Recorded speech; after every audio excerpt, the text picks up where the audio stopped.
ولهذا أنا سأسأل متبذر زركوشي سؤالا. الله سبحانه وتعالى إذا قدر الأشياء وكتبها كلها إلى يوم القيامة، هل هذا يقتضي الجبر على الله؟ تفضل.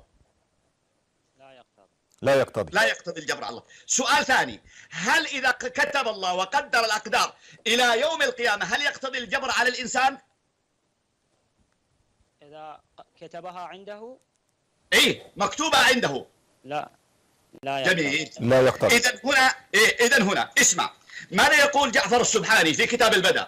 يقول الخامس في أن القدر ليس حاكما على مشيئته وأفعاله ولا على حرية الإنسان. هنا جعفر السبحاني يرى أن القدر ليس حاكما على مشيئة الله، فجعل مشيئة الله شيئا والقدر شيء ثاني، فيجعل أن مشيئة الله تتحكم في القدر، بمعنى أن الله إذا قدر شيئا فلازم يكون له المشيئة فيقدم ويؤخر، لأنه إذا لم يقدم ويؤخر بناء عليه كأن الله سبحانه وتعالى صادر مشيئته كأنه مجبور.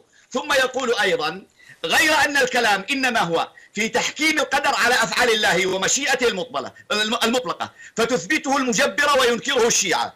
إذن هذا يقول لا، القدر لو قلنا أن الله قد قدر كل شيء سيلزم منه الإلزامين على مذهب الشيعة.